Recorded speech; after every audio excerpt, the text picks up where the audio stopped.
అది మీరు లేని పార్టీ గురించి వెళ్ళి మీరు మాట్లాడమంటే నేను ఏం మాట్లాడాలి? తెలంగాణలో లేని పార్టీ, పైగా ఆయన మాట్లాడే మాటలు కొన్నిసార్లు చూస్తే ఈ ఐటమ్ సాంగ్ లాగా ఉంటాయి. సినిమాల్లో ఐటమ్ సాంగ్స్ అని పెడతారు అప్పుడప్పుడు మధ్యలో ఎక్కడన్నా. వాస్తవానికి ఆ కథకు సాంగ్కి సంబంధం ఉండదు. ఆ పాటకి ఆ పాట వరకే వస్తాయి, ఆ పాత్ర వచ్చిపోతుంటాయి. ఈ మాటలు కూడా గంతే ఉన్నాయి తప్ప అంతకుమించి ఏం లేవు దాంట్లో.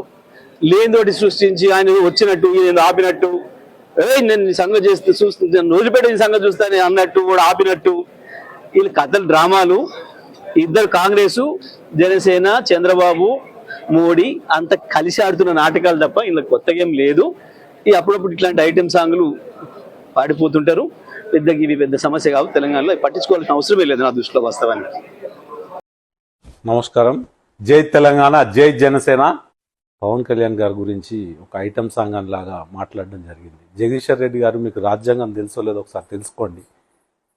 రాజ్యాంగం కల్పించిన హక్కు మాది. నేషనల్ పార్టీగా 2 ఎంపీలు, ఒక రాజ్యసభ, 21 మంది ఎమ్మెల్యేలు, 2 ఎమ్మెల్సీలు, అదేవిధంగా కొన్ని వేల మంది నామినేటెడ్ పోస్టులు ఉన్నవాళ్ళు ఉన్నారు. మీరు రాజ్యాంగాన్ని తొంగలో తొక్కినట్టు మీరు మాజీ మంత్రివర్యులు మాట్లాడితే ఏ రకంగా ఉండదో ఆలోచించుకోండి. ఎందుకంటే ఈరోజు కడుపు కూటి కోసం యావత్తు తెలంగాణ తిరగబడే తరుణంలో మీరు ఈ రకంగా మాట్లాడడం చాలా బాధాకరం. యువత మా వైపు చూస్తుంది, పేద రైతులు మా వైపు చూస్తున్నారు. మీరు రాజ్యాంగం కల్పించిన హక్కుల్ని కాలరాసినట్టు ఐటమ్ సాంగ్ అని మాట్లాడడం చాలా బాధాకరం. మీరు ఆత్మపరిశీలన చేసుకోవాలి. ఎందుకంటే ఈ రకమైన మాటలు మీకు రాబోయే 2028 రోజు పక్కాగా మీకు ఐటమ్ సాంగ్ వినిపిస్తాం మీకు. ఎందుకంటే మీరు ఐటమ్ సాంగ్స్ బాగా చూసేటట్టు, అందుకే మీరు ఈ రకంగా మాట్లాడారు. చాలా బాధాకరం. ఒక పార్టీ ఉప ముఖ్యమంత్రి వర్యుల్ని మీరు ఈ రకంగా మాట్లాడితే మిమ్మల్ని రేపు ఏ భాషలో మాట్లాడుతూ చెప్పండి. మళ్ళీ మాట్లాడితేనేమో మాట్లాడిర్రు అంటారు. అంటే రాజ్యాంగం కల్పించిన హక్కుని కాలరాజడానికి అంటే మీరే ఉండాలి, వేరేలు రావద్దు.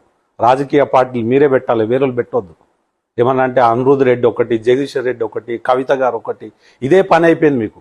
అంటే పవన్ కళ్యాణ్ గారు అంటే మీరు భయపడుతారు. ఎందుకంటే సమాజంలో అందరికి న్యాయం దక్కుతుంది, అందరూ రాజకీయంగా ఎదుగుతారని ఓర్వలేక మీరు ఈ మాటలు మాట్లాడతారు. జగదీశ్వర్ రెడ్డి గారు మిమ్మల్ని ఎవరు మాజీ మంత్రి అయిపోయారు, మీకు గెలిచే అవకాశం కూడా లేదు రాబోయే రోజుల్లో. మీరు ఏదన్నా మాట్లాడితే ఆలోచించి మాట్లాడండి. మీరు సమాజానికి ఈ రకంగా మాట్లాడితే సమాజం ఒప్పుకునే పరిస్థితి లేదు. ఈరోజు తెలంగాణలో బలమైన సంఖ్య యువత మా వైపు ఉన్నారు, మీ వైపు ఎవరు లేరు. మొన్ననే ఉదాహరణ మీ బాల్క సుమన్ అన్న మాటలు మీరు ఒకసారి గుర్తు చేసుకోండి. ఇప్పటికైనా మీరు మాట్లాడే ప్రతి మాట ఆలోచించి మాట్లాడండి. ఎందుకంటే సమాజం ఒప్పుకునే పరిస్థితిలో లేరు. ఎవరైనా రావచ్చు, రాజ్యాంగం కల్పించిన హక్కు, ఎవరైనా పార్టీ పెట్టవచ్చు, ఎవరైనా ప్రయత్నం చేయొచ్చు. ఆ తర్వాత ప్రజల నిర్ణయం ఉంటుంది. అంతేగాని మీరేదో చెప్తే మాకేదో వస్తుందని కాదు.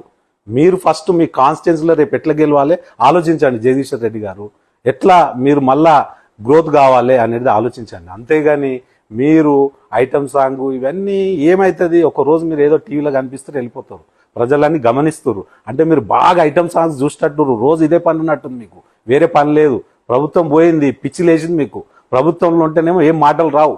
అదే ప్రభుత్వంలో ఉన్నప్పుడు పవన్ కళ్యాణ్ గారు ఎంత మంచి వ్యక్తి అని మీరే, మీ నాయకుడు ముఖ్యమంత్రి వర్యులు కల్వకుంట్ల చంద్రశేఖర్ గారు చెప్పారు, అదేవిధంగా కేటీఆర్ గారు చెప్పారు. ఈ రకంగా మాట్లాడడం ఎంతవరకు కరెక్ట్ అర్థం చేసుకోండి. ఖబర్దార్ మీరు జగదీశ్వర్ రెడ్డి గారు, మీరు ఇటువంటి మాట్లాడితే మేము 100 మాట్లాడతాం. మీ గురించి కూడా మీ చరిత్ర అంతా తీస్తాం రాబోయే రోజుల్లో. ఖబర్దార్. ఇవాళ యువత ఎవరికి వినే పరిస్థితిలో లేదు. నమస్కారం మిత్రులారా, థ్యాంక్ యూ. జై జనసేన.